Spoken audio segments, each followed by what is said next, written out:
today's topic is EER model. अभी तक हम लोगों ने पढ़ा हमने ER model. ER model stands for Entity Relationship Model.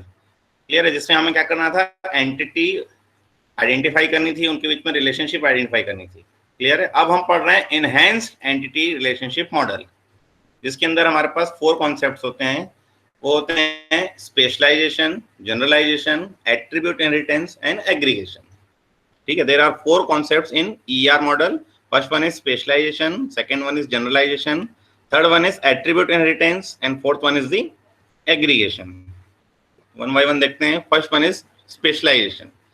So specialization is in process of designating subgroupings, or it is the process of dividing a higher level entity set into a number of lower level entity set on the basis of specific features. On the basis of their specific features is known as specialization. Clear? It means you have some higher level entity sets, you have some lower level entity sets. ठीक है? The process of designating subgroupings, मतलब ये जो particular higher level entity set को मैं क्या कर रहा हूँ, subgroup कर रहा हूँ कि ये particular entity या तो इसको belong करेगा या तो इसको belong कर रहा है. ठीक है? तो मैं क्या कर रहा हूँ, subgrouping कर रहा हूँ या divide कर रहा हूँ, एक पर्टिकुलर एंटिटी सेट को 2 पार्ट में डिवाइड कर रहा हूं on the basis of specific features, is known as specialization. So it is an top to down approach. Clear है? Second is generalization. So generalization is an process of grouping और joining 2 और more lower level entity sets to make a higher level entity set on the basis of their common features, is known as generalization. Clear है? Means अब मैं क्या कर रहा हूं, अब मेरे पास जो एंटिटी सेट्स हैं, एक हायर लेवल एंटिटी सेट्स है और 2 लोअर लेवल एंटिटी सेट्स हैं. ठीक है? मैं क्या कर रहा हूं, इन दोनों को मैं क्या कर रहा हूं, ज्वाइन करके मैं क्या कर रहा हूं, एक higher level entity sets term कर रहा हूं. So these 2 are the lower level entity sets. मैं इन दोनों को ज्वाइन कर रहा हूं on the basis of their common feature. So it is an bottom up approach. Bottom से मैं क्या कर रहा हूं, अब जा रहा हूं, जबकि ये क्या कर रहा था, टॉप टू बॉटम आ रहा था मैं. अब इसका एक एग्जांपल देखते हैं. अगर मैं बोलूं पर्सन इज एन कस्टमर और person is an employee, so this is the higher level entity set. Person is an higher level entity set and these 2 are the lower level entity sets. Customers and employees are the lower level entity sets. So top to bottom it is specialization and bottom to up it is generalization. Clear है?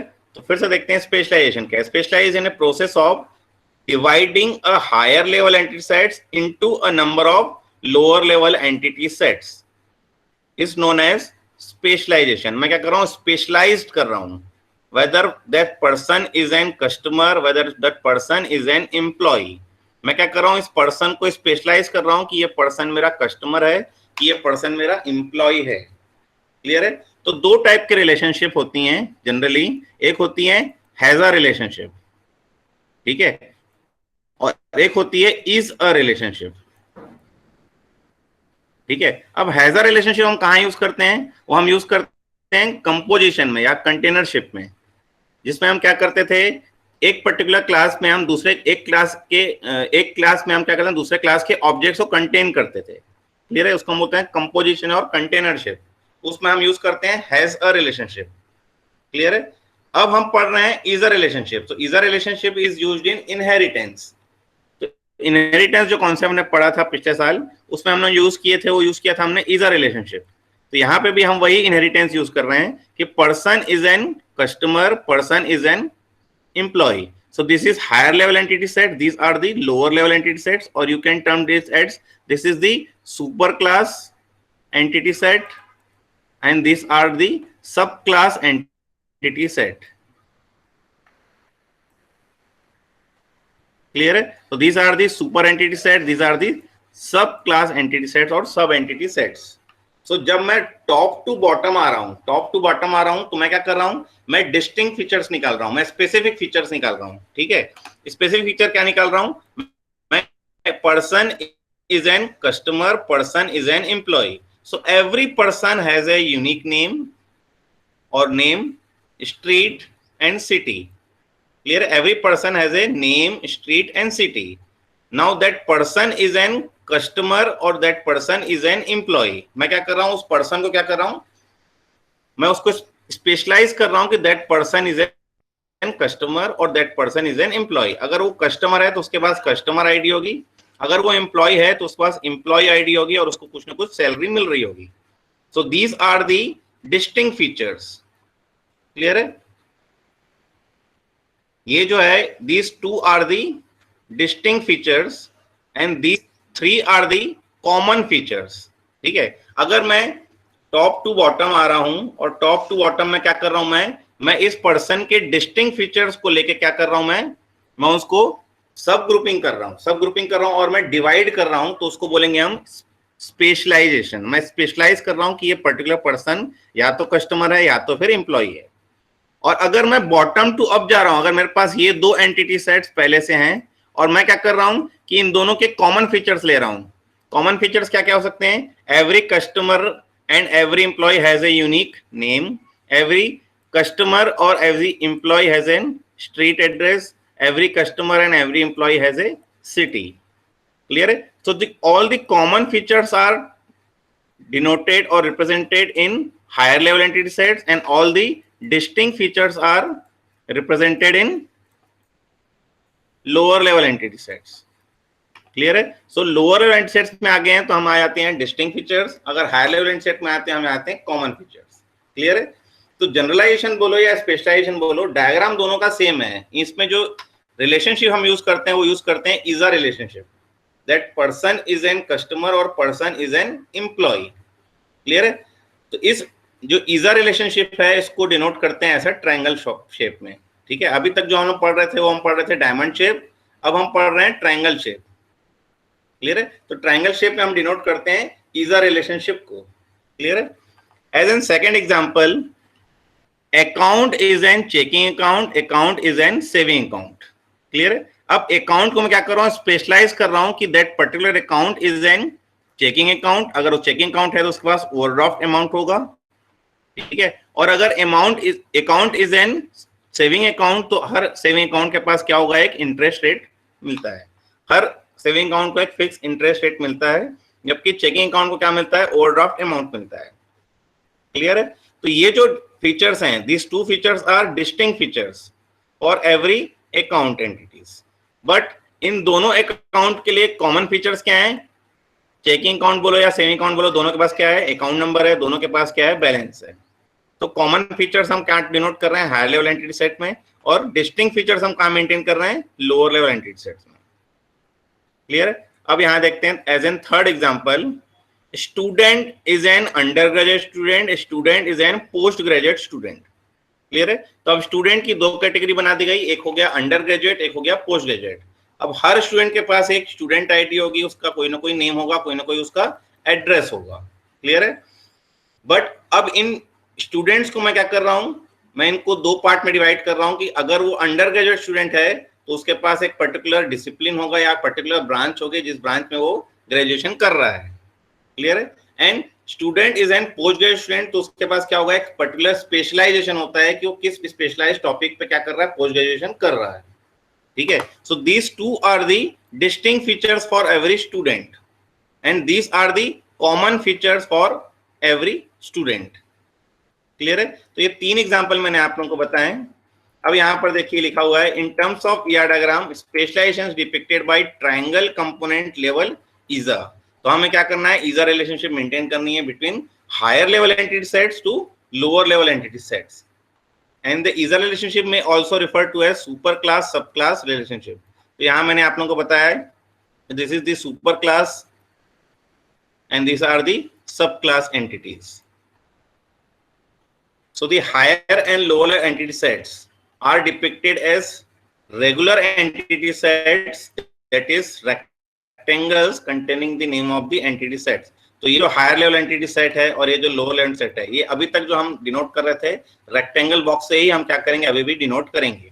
अब बस difference ये है कि अब हम maintain कर रहे हैं ईजा रिलेशनशिप, तो इन दोनों के बीच में हम क्या करेंगे, ईजा रिलेशनशिप मेंटेन करेंगे, न कि ऐसा डायमंड शेप हम यूज करेंगे। क्लियर है? क्यों? क्योंकि ये हम इनहेरिटेंस का पार्ट बता रहे हैं कि ये पर्सन इज एन कस्टमर और that person is an employee. तो हमें इनहेरिटेंस पाथ बता रहे हैं, तो इनहेरिटेंस पाथ के लिए जो हमारे पास रिलेशनशिप है वो क्या है, हमारे पास है ईजा रिलेशनशिप। सर ये क्लियर ईजा है? का कुछ फुल फॉर्म होता है क्या? Is a person is a customer, person is a employee. Okay sir. Clear है? एक होता है हैज अ और एक होता है इज अ। क्लियर है? तो सर यहाँ एक पर हम पढ़ डाउट रहे है हैं वो है इज। हाँ सर, पूछिए पूछिए। अंडरस्कोर कहाँ यूज करेंगे और डैश कहाँ यूज करेंगे, दोनों में? हाँ, डैश कहाँ यूज करेंगे? डैश तो हम यूज करेंगे ही नहीं, अंडरस्कोर ही यूज करेंगे हम लोग। अंडरलाइन यूज करेंगे ना हम। देखिए हम कितने डायग्राम पढ़े अभी तक? पहला डायग्राम पढ़ा हमने। तो पर्सन के लिए नेम, स्ट्रीट, सिटी। अब हर पर्सन का नेम सेम हो सकता है, उनकी स्ट्रीट सेम हो सकती है, उनकी सिटी सेम हो सकती है। अब मैं इनको क्या कर रहा हूँ, स्पेशलाइज कर रहा हूँ कि that particular person is an customer, तो उसके पास कस्टमर आईडी होगा। तो customer ID for every customer it is N unique entity. Clear है? सर यूनिक वो वैल्यू। तो अंडरलाइन हो गई, वो तो स्पेशलाइज करने के लिए हो गया, वो तो समझ आ गया। हाँ जैसे कस्टमर आईडी में अंडरस्कोर यूज किया गया है, उसका पूछ रहा हूँ मैं। हाँ, टाइम। अंडरस्कोर तो हमने जो, अरे हमने जो क्या बोलते हैं एट्रीब्यूट नेमिंग का हमने पढ़ा था वही वही है। हालांकि मुझे यहाँ पे भी चेंज करके इसको कैपिटल आई करना चाहिए, क्योंकि अंडरस्कोर के बाद भी हम कैपिटल आई लिखते हैं। ये हाँ सर। नॉर्मल एट्रीब्यूट नेम्स हैं, उसमें कोई दिक्कत नहीं है। आप चाहें तो ऐसा भी लिख सकते हैं ईएमपी आईडी। ये तो एट्रीब्यूट नेमिंग हमने पढ़ा था, वैसे वैसे कर रहे हैं हम लोग, तो ठीक है उसमें सर। कोई दिक्कत नहीं है। क्लियर है? हमने बस ये पढ़ा था कि अंडरस्कोर हम इसलिए यूज कर रहे हैं क्योंकि मैं स्पेसेस यूज नहीं कर सकता। Yes sir. क्लियर है? इसलिए हम यहाँ पे यूज कर रहे हैं अंडरस्कोर। नहीं तो आप डायरेक्टली अकाउंट नंबर को एसीसी नंबर भी लिख सकते हैं। चलिए अब आ जाते हैं difference between specialization and generalization. ठीक है, तो होते दो ही डिफरेंस हैं। पहला डिफरेंस जो है वो है specialization top down approach and generalization is an bottom up approach. Now specialization, definition of specialization stems from a single entity set. It emphasizes the differences among entity sets within the set. मतलब एक higher level sets में क्या कर रहा हूं मैं, इनमें differences निकाल रहा हूं by creating distinct lower level entity sets. मतलब एक हायर लेवल एंटिटी सेट को मैं क्या कर रहा हूं, उसके मैं क्या कर रहा हूं, डिवाइड कर रहा हूं on the basis of distinct features. और जनरलाइजेशन में क्या बोलता है, generalization process from recognition that a number of entity sets share some common features. मतलब ये जो लोअर लेवल एंटिटी सेट्स हमने बनाए हैं, इनमें जो कॉमन फीचर्स हैं उनको देख के मैं क्या कर रहा हूँ, स्पेशलाइज करके मैं एक हायर लेवल एंटिटी सेट बना रहा हूँ। तो ये क्या हो जाएगा, जनरलाइजेशन। क्लियर है? Now the process of designating or sub grouping within an entity set called specialization. ये दोनों सेम ही बोल रहा है। And the process of designating groupings from various entity set is known as generalization. ये भी वही बोल रहा है, देखिए specialize and result of taking subset of higher level set to form a lower level entity sets. मतलब मैं इनके क्या कर रहा हूँ, सबसेट्स बना रहा हूँ और उनको बना रहा हूँ मैं लोअर, कि ये पर्टिकुलर एंटिटी इस लोअर में आएगी, ये पर्टिकुलर एंटिटी इस लोअर में आएगी। And generalization is the result of taking the union of two or more disjoint entity sets to produce a higher level entity sets. मतलब ये टू और मोर जो आपके डिसजॉइंट एंटिटी सेट्स हैं उनको मैं क्या कर रहा हूँ, टर्म करके एक हायर लेवल एंटिटी सेट बना रहा हूँ, तो उसको बोलेंगे जनरलाइजेशन। क्लियर है? कुछ नहीं, ये 8 नंबर में क्वेश्चन पूछता है या 7 नंबर में, तो आपको ये बताना है और बता के इनका डायग्राम भी ऐसा डिपिक्ट करना है। क्लियर है? अब आ जाते हैं थर्ड टॉपिक। थर्ड टॉपिक जो था वो था attribute inheritance. So what is attribute inheritance? A crucial property of higher and lower entity sets are created by specialization and generalization is known as attribute inheritance. So the attributes of higher level entity sets are said to be inherited by lower level entity sets. मतलब attribute inheritance का मतलब ये है कि these higher level, these attributes of higher level entity sets are said to be inherited in all the lower level entity sets. मतलब ये जो account entity है, इस अकाउंट एंटिटी का एट्रीब्यूट क्या है, account number and balance. Clear कर लेते हैं, इस अकाउंट के लिए क्या है, अकाउंट नंबर एंड बैलेंस। अब account is an checking account, account is an saving account. तो ये जो लोअर लेवल या सब क्लास एंटिटी सेट्स हैं, ठीक है, इन सब लोअर लेवल एंटिटी सेट्स में क्या होंगे, ये सारे एट्रीब्यूट क्या होंगे, इनहेरिट होके आएंगे। मतलब इसमें क्या क्या एट्रीब्यूट्स हैं, इसमें है account number, balance and overdraft amount. इस एंटिटी सेट्स के लिए एट्रीब्यूट क्या हो जाएंगे? Account number, balance, interest rate. Clear है? So all the attributes of higher level entity sets are said to be inherited in all the lower level entity sets. So this is known as attribute inheritance. Clear? अब आ जाते हैं constraints on specialization and generalization. तो कुछ constraints हैं, 6 type के constraints हैं, या 3 टाइप के constraints हैं जिनमें आपको दो करके पढ़ना है। तो ये एग्जाम में पूछता है कि what are the constraints which are enforced on generalization and specialization hierarchy. Clear है? तो पहला कंस्ट्रेंट देखते हैं, वो है कंडीशन डिफाइंड या फिर user defined. Now what is condition defined? In condition defined lower level entity sets membership is evaluated on the basis of whether or not an entity satisfied an explicit condition or predicate. That means जो higher level entity sets हैं, और उसको मैं जब क्या कर रहा हूं, स्पेशलाइज कर रहा हूं लोअर लेवल एंटिटी सेट्स में, तो लोअर लेवल एंटिटी सेट्स का जो मेंबरशिप है वो किस पे डिपेंड करता है, वो हम एक कंडीशन पे डिफाइन कर रहे हैं, तो उसको बोलेंगे कंडीशन डिफाइंड कंस्ट्रेंट। और अगर वो यूजर पे डिफाइन कर रहा है, that means user defined lower entity sets are not constrained by membership condition, मतलब कोई मेंबरशिप कंडीशन नहीं है। यूजर क्या करेगा, उसको रैंडमली असाइन कर देगा किसी भी लोअर लेवल एंटिटी सेट में। फॉर एग्जांपल, अकाउंट में अगर मैं एक एट्रीब्यूट मेंटेन करता हूं विच इज अकाउंट टाइप, तो अकाउंट में अब 3 एट्रीब्यूट हो गए, account number, account balance, account type. और अब मैं क्या करता हूं, इस अकाउंट टाइप की वैल्यू को आइडेंटिफाई करता हूं कि whether account type that is equal to checking account. तब क्या होगा, ये पर्टिकुलर अकाउंट चला जाएगा इस साइड, और अगर this account type is equal to saving account, तो ये क्या चला जाएगा, ये चला जाएगा इस साइड। तो मैंने क्या किया, एक कंडीशन डिफाइन की, किस पे, इस एट्रीब्यूट को। ठीक है? So condition defined is also known as attribute defined, क्योंकि एट्रीब्यूट की किसी कंडीशन में हम क्या कर रहे हैं, मेंबरशिप डिसाइड कर रहे हैं कि वो इस लोअर लेवल एंटिटी सेट पर आएगा कि वो इस लोअर लेवल एंटिटी सेट के पास आएगा। कौन सा? ये हायर लेवल एंटिटी सेट। मतलब that particular account is an checking account or that particular account is an saving account. ये हम क्या कर रहे हैं, इस अकाउंट की मेंबरशिप डिसाइड कर रहे हैं कि ये पर्टिकुलर अकाउंट या तो इधर बिलोंग करेगा या तो इधर बिलोंग करेगा। क्लियर है? तो ये हो जाएगा हमारा कंडीशन डिफाइंड। सेकंड आ जाते हैं यूजर डिफाइंड। तो यहाँ पे देखिए, स्पेशलाइजेशन जनरेशन हायरार्की में जरूरी नहीं है कि एक ही लेवल आप जाएं, आप मल्टी लेवल भी जा सकते हैं। For example, person is an employee, person is an customer. Now employee is also an officer, teller और सेक्रेटरी। मतलब इसके भी मैं 3 पार्ट कर सकता हूँ। क्लियर है? तो अब इसमें देखिए, employee is an officer, employee is an teller, employee is an secretary.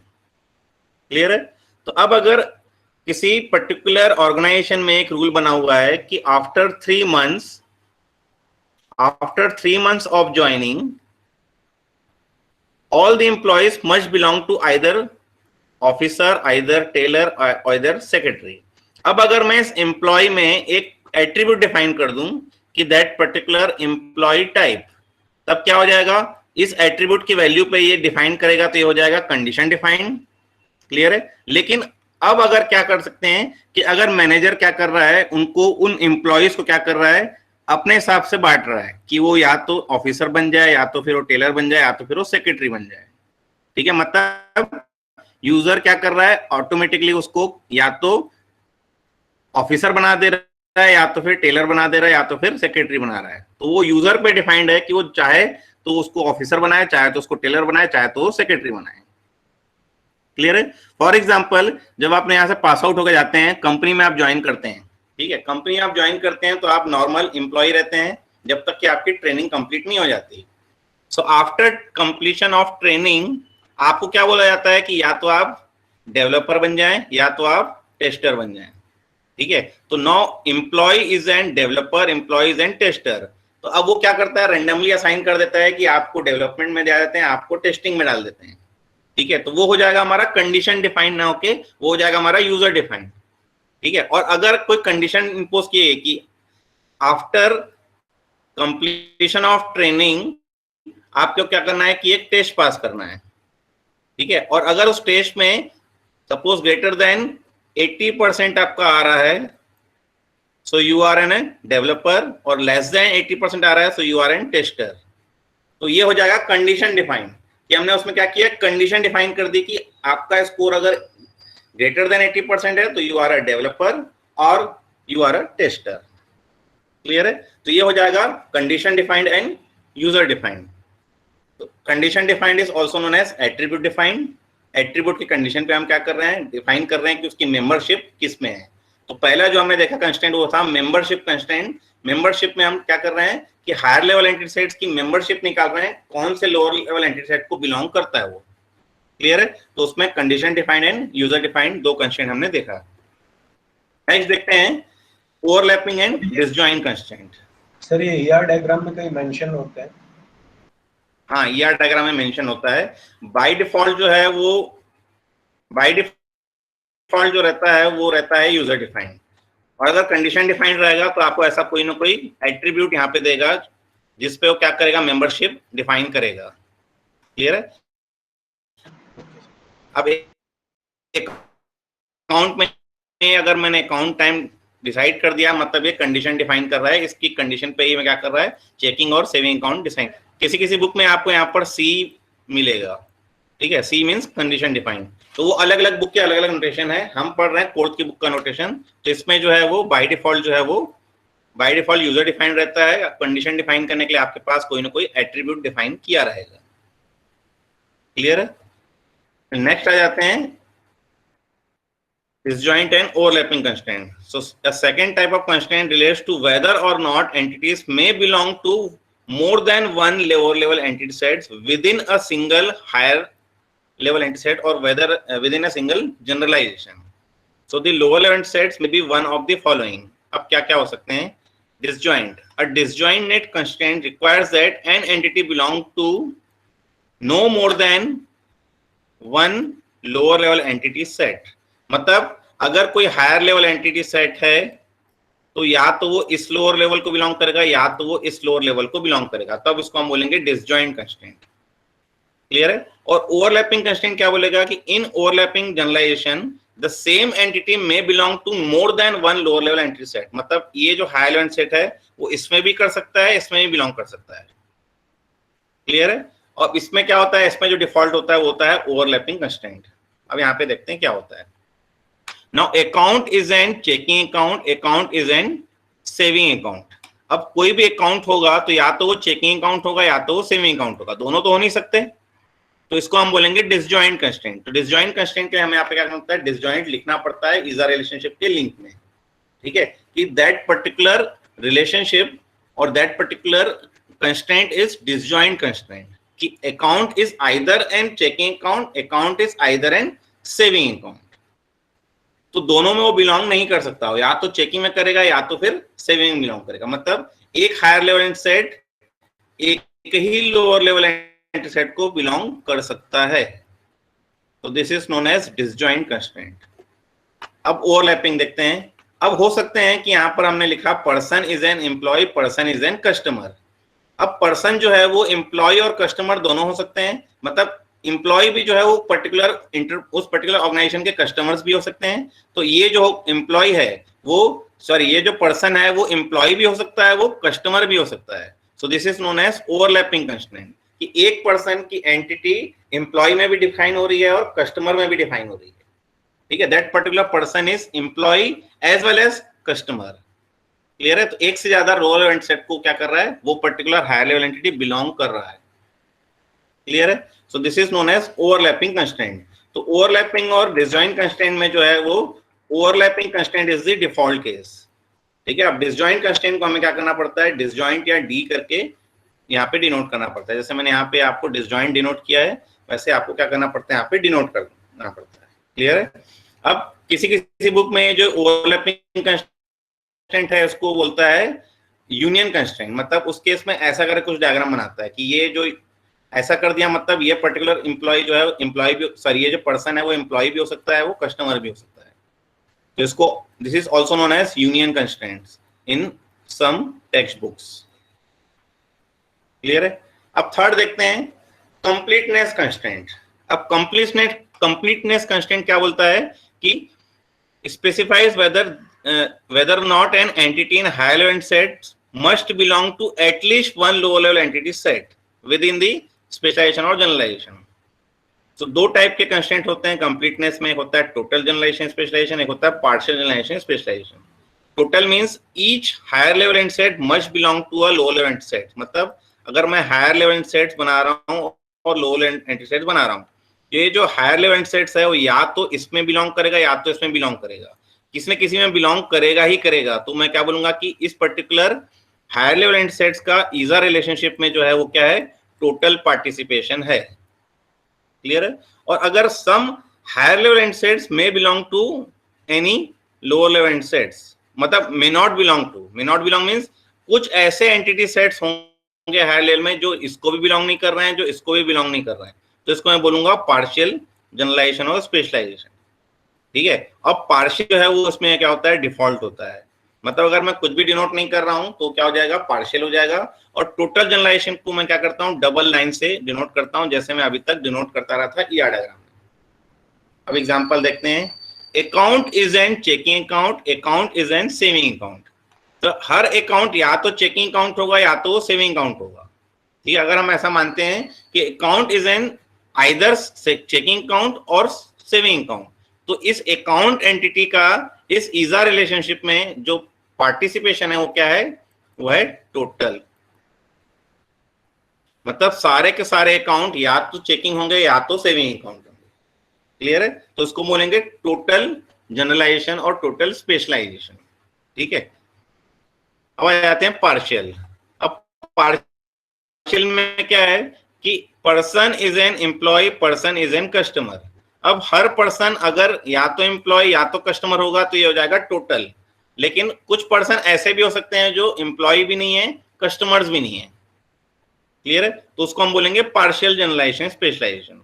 और for example employee is an officer, teller, secretary. अब एम्प्लॉय और भी कोई कैटेगरी हो सकती है जो हमने यहाँ पे मेंटेन नहीं की है, तो ये भी मेरा क्या है, ये भी मेरा जो है पार्शियल जनरलाइजेशन हो रहा है। मतलब सारे एम्प्लॉय किसी न किसी लोअर लेवल एंटिसेट्स को बिलोंग नहीं कर रहे हैं, कुछ कर रहे हैं कुछ नहीं कर रहे हैं। That means some employees are officers, some employees are tailors, some employees are secretary, and some employees may not belong to any of the lower level entity sets. तो उसको हम बोलेंगे partial generalization and specialization. Clear है? अब यहां तक किसी को डाउट? यहां तक हमने जो भी पढ़ा वो पढ़ा था हमने generalization and specialization. Any doubt?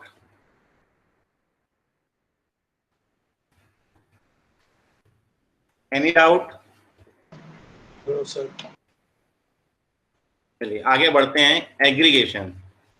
तो लास्ट टॉपिक जो था हमारा ईआर डायग्राम का वो था aggregation. Now one limitation of ER diagram is that it can not express relationship among relationship. मतलब ईआर डायग्राम में हम जब भी मेंटेन करते हैं तो हमारे पास रहता है एंटिटी, सेकंड एंटिटी, और इनके बीच में हम क्या करते हैं, एक रिलेशनशिप मेंटेन करते हैं। ये this is the relationship between E1 and E2। ठीक है? सो R1 is an relationship between E1 and E2। तो ये जो रिलेशनशिप हम मेंटेन करते हैं वो दो एंटिटीज के बीच में रिलेशनशिप मेंटेन करते हैं। मैं ऐसा कभी भी मेंटेन नहीं कर सकता कि this is the relationship between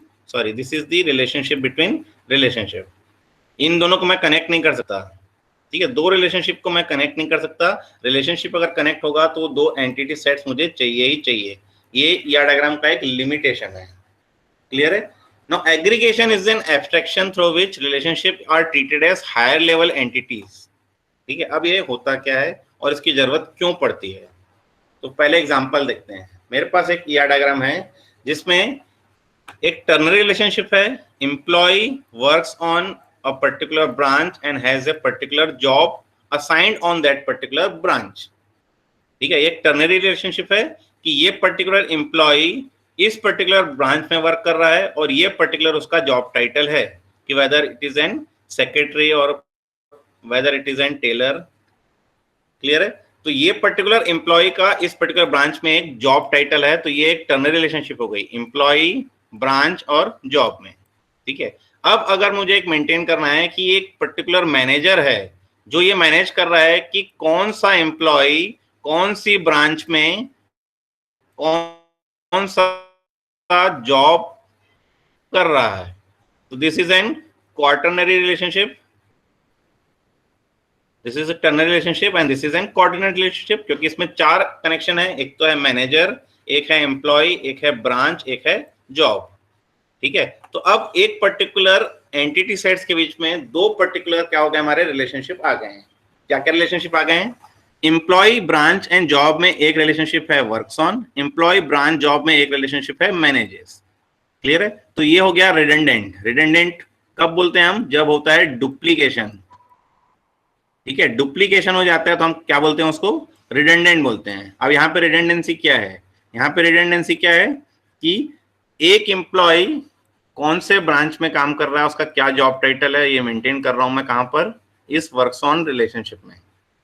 same चीज यहां भी मेंटेन हो रही है कि ये पर्टिकुलर एम्प्लॉय ये पर्टिकुलर ब्रांच में ये पर्टिकुलर जॉब मेंटेन कर रहा है, और इनको ये जो असाइन कर रहा है वो कौन कर रहा है? ये पर्टिकुलर मैनेजर असाइन कर रहा है। तो ये बस एक एक्स्ट्रा चीज आ गई, लेकिन बाकी सारी चीज जो है वो पूरी रिपीट हो रही है। तो ये हो गया हमारा रिडंडेंट रिलेशनशिप।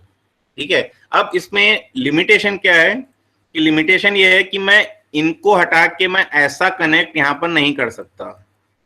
क्यों? क्योंकि ईआर डायग्राम में रिलेशनशिप बिटवीन रिलेशनशिप में मेंटेन नहीं कर सकता। सॉल्यूशन क्या है इसका? इसका सॉल्यूशन है एग्रीगेशन। तो एग्रीगेशन में हम क्या करते हैं? पूरे के पूरे ईआर डायग्राम को हम क्या करते हैं? एक higher level entity set term करते हैं। तो this is an complete ER diagram जिसमें employ works on branch and has a particular or specific job assigned to that branch. ये एक हमने टर्नरी रिलेशनशिप मेंटेन की है। This is considered as one ER diagram. अब इस ER diagram को हमने क्या किया? एक बनाया एंटिटी सेट, और इसके एंटिटी सेट्स और इन एंटिटी सेट्स के बीच में एक हमने क्या किया है? एक रिलेशनशिप मेंटेन किया है जिसको हम बोल रहे हैं managers. Now manager manages this entire ER diagram. This entire ER diagram means this manager manages which employee works on which particular branch and what are the job titles assigned to that particular branch. Clear? So this is termed as aggregation. Clear है? अब आ जाते हैं, एक question university में पूछा है, draw the ER diagram for banking enterprise. ठीक है, तो ये बुक में इसका सॉल्यूशन दिया हुआ है, मैं वहीं से उठा के ले आया हूं डायग्राम। अब ये देखते हैं इसमें नया क्या है। तो बैंकिंग एंटरप्राइज में आपके जो एंटिटी सेट्स हैं वो क्या क्या हैं? कस्टमर है, ब्रांच है, लोन है। लोन का जो पेमेंट है वो एक वीक एंटिटी सेट है। उसके बाद एम्प्लॉय है, उसके बाद अकाउंट है। तो अब अकाउंट में जो है, account is an saving account, account is an checking account. यहाँ पे हमने क्या यूज किया है? यहाँ पे यूज किया है जनरलाइजेशन है स्पेशलाइजेशन। इज़ा रिलेशनशिप यूज की है कि that particular account is either an saving account or that particular account either is an checking account. Clear है? बाकी तो पूरा वही है आपका, कस्टमर है, लोन है। एक कस्टमर एक से ज्यादा लोन ले सकता है। ठीक है, लोन जो है वो ब्रांच से एलोकेट होंगे, तो one branch allocated many loans. फिर है लोन का पेमेंट, तो ये पेमेंट जो है वो अपना उसको खुद का एग्जिस्टेंस नहीं है, वीक एंटिटी सेट है। उसको जब तक मैं लोन से एसोसिएट नहीं करूंगा तब तक ये स्ट्रॉन्ग एंटिटी सेट नहीं बन सकता। तो मैंने इसको एसोसिएट किया, आइडेंटिफाइंग रिलेशनशिप बनाई। क्लियर है? उसके बाद है कस्टमर डिपॉजिटर अकाउंट। कस्टमर जो है अकाउंट में डिपॉजिट कर सकता है, तो कब डिपॉजिट कर रहा है? एक्सेस डेट मेंटेन किया गया है as an descriptive attribute. Customer और एम्प्लॉय के बीच में बैंकर करके एक रिलेशनशिप बनाई गई है। और एम्प्लॉय और एम्प्लॉय में भी एक रिकर्सिव रिलेशनशिप है कि एम्प्लॉय वर्क्स फॉर एम्प्लॉय। तो इसमें रोल इंडिकेट करना पड़ेगा कि that worker and this is the manager. So manager manages worker और worker is work for single manager. ठीक है, तो ये एक ऐसा ही डायग्राम है, इसमें सब कुछ मेंटेन्ड है। अगर आप इसमें देखें तो यहाँ पे देखिए मल्टी वैल्यूड एट्रीब्यूट है। एक एम्प्लॉय के एक से ज्यादा डिपेंडेंट हो सकते हैं। एक एम्प्लॉय की एम्प्लॉयमेंट लेंथ जो है वो डिराइव एट्रीब्यूट सकती है कि कब से कब तक वो क्या हो रहा है, हमारे ब्रांच में वर्क कर रहा है। ठीक है, तो ये इसके लिए जो है स्टोर्ड एट्रीब्यूट है वो स्टार्ट डेट। स्टार्ट डेट मतलब ज्वाइनिंग डेट। ज्वाइनिंग डेट से अभी तक का हम समय निकालेंगे तो उसकी एम्प्लॉयमेंट लेंथ हो जाएगी कि ये पिछले 10 साल से वर्क कर रहा है बैंक में। क्लियर है? तो ये सारे के सारे इसमें देखिए दिया हुआ है, वीक एंटिटी सेट दिया है, डिस्क्रिमिनेटर दिया हुआ है, आइडेंटिफाइंग एंटिटी सेट दिया है। तो इस पर्टिकुलर एग्जांपल में पूरे के पूरे जो कंस्ट्रक्ट्स हमने पढ़े थे ईआर डायग्राम के, वो सारा का सारा इसमें क्या है? मेंटेन्ड है। क्लियर है? अब आ जाते हैं फाइनली ईआर डायग्राम नोटेशन। तो हमने जो अभी तक पढ़ा, हमने पढ़ा entity sets are represented as rectangles, weak entity sets are represented double rectangles. Attributes को हम मेंटेन करते हैं single oval, double oval use कर रहे हैं मतलब वो मल्टीवैल्यूड एट्रीब्यूट हो गया, डैश्ड ओवल यूज कर रहे हैं मतलब वो डिराइव्ड एट्रीब्यूट हो गया, सिंगल डायमंड यूज कर रहे हैं मतलब रिलेशनशिप सेट हो गया, डबल डायमंड यूज कर रहे हैं मतलब आइडेंटिफाइंग रिलेशनशिप हो गया जो वीकेंड सेट के लिए हम बनाते हैं। फिर हो गया टोटल पार्टिसिपेशन डबल लाइन, ठीक है। फिर है प्राइमरी की और प्राइम एट्रीब्यूट, उसको हम डिनोट करते हैं अंडरलाइन से, और अंडरलाइन में अगर डैश अंडरलाइन हो गया तो उसको बोलते हैं डिस्क्रिमिनेटर और पार्शियल की ऑफ वीक एंटिटी सेट। फिर यह many to many, many to many में हम दोनों साइड में एरो नहीं डाल रहे हैं, दोनों साइड में एरो है तो 1 to 1 है। सिंगल साइड एरो है, सिंगल साइड एरो नहीं है, तो यहाँ एरो नहीं है, यहाँ एरो है, that means that is many, that is 1, so it is many to 1 relationship.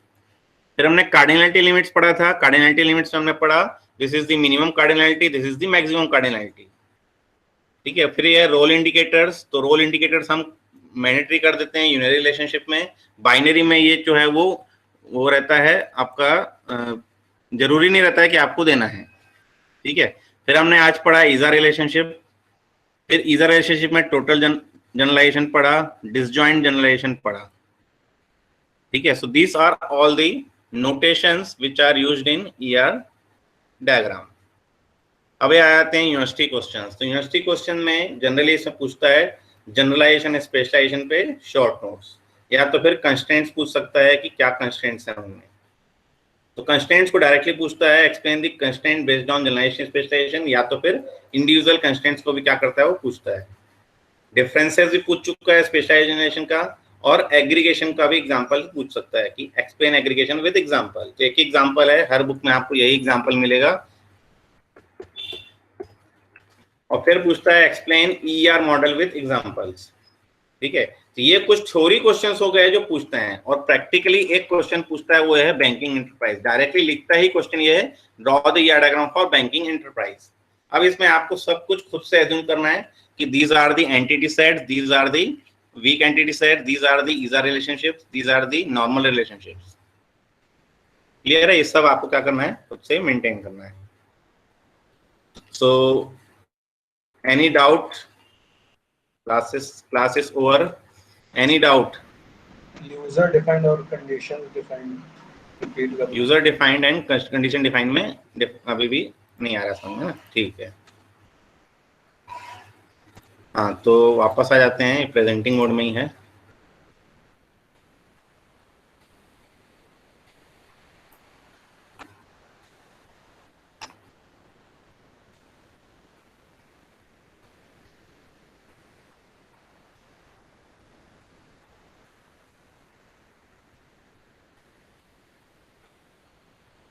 हाँ, कंडीशन डिफाइन में हम क्या करते हैं, किसी एट्रीब्यूट की कंडीशन पे हम क्या करते हैं, लोअर लेवल एंटिटी को आइडेंटिफाई करते हैं। मतलब उसका जो मेंबरशिप है, हायर लेवल जो एंटिटी सेट्स हैं, इनके मेंबरशिप को मैं डिनोट कर रहा हूं कि ये इस लोअर को बिलोंग करेगा कि इस लोअर लेवल एंटिटी सेट को बिलोंग करेगा, ठीक है।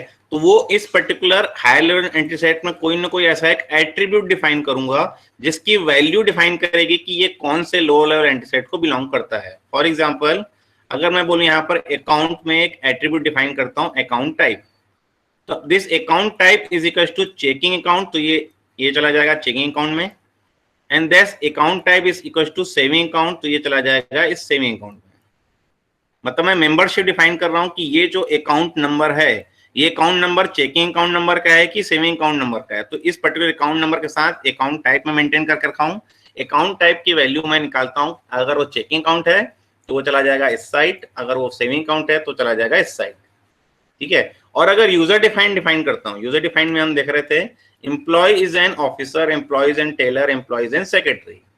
अब मैं चाहूं, मतलब यूजर अगर चाहे कि वो एम्प्लॉय को ऑफिसर बनाए, उसको टेलर बनाए, उसको सेक्रेटरी बनाए, तो उसको बोलेंगे हम यूजर डिफाइंड, ठीक है। मतलब वो खुद से चाह रहा है कि कहाँ पे अभी रिक्वायरमेंट है, मुझे ऑफिसर्स की रिक्वायरमेंट है तो मैं इस एम्प्लॉय को ऑफिसर बना दूंगा, मुझे अगर टेलर की रिक्वायरमेंट है तो इस एम्प्लॉय को मैं टेलर बना दूंगा, अगर मुझे सेक्रेटरी की डिमांड है तो मैं क्या करूंगा, इसको सेक्रेटरी बना दूंगा, ठीक है। मतलब ये मैं अपने हिसाब से चाह रहा हूं कि मैं क्या मेंटेन करूं, तो मैं क्या कर रहा हूं, यूजर डिफाइंड मेंटेन कर रहा हूं। तो सर ये यूजर डिफाइन में कहीं मेंशन होगा क्या? नहीं, मेंशन नहीं होगा। Okay sir. मेंशन जो करते हैं वो हम करते हैं कंडीशन डिफाइन में। कंडीशन डिफाइन में हम कंडीशन मेंशन करते हैं कि account type is equal to checking, account type is equal to saving. Clear है? और ये जो ईजा रिलेशनशिप हमने पढ़ी, ईजा रिलेशनशिप में जरूरी नहीं है कि एक हायर लेवल सेट्स हो और उसका एक लोअर लेवल सेट्स हो। अगर एक हायर लेवल है, एक लोअर लेवल है, so it is known as single inheritance. पिछले साल हमने पढ़ा है स्कूल्स में। और अगर एक हायर लेवल एंटिटी सेट्स हैं, एक से ज्यादा लोअर लेवल एंटिटी सेट्स हैं, इनको क्या बोलेंगे हम? Hierarchical inheritance. क्लियर है? और अगर एक से ज्यादा मेरे पास क्या है, हायर लेवल एंटिटी सेट्स हैं, और उनको मैं क्या कर रहा हूं, ईजा रिलेशनशिप बना के मैं क्या कर रहा हूं, एक एंटिटी सेट क्रिएट कर रहा हूं। So this is known as multiple inheritance. Clear है? तो ऐसा एग्जांपल हमारे पास मिला नहीं है, लेकिन इसको भी हम टर्म कर सकते हैं, मल्टीपल इनहेरिटेंस भी हम डिनोट कर सकते हैं। क्लियर है? और कोई डाउट?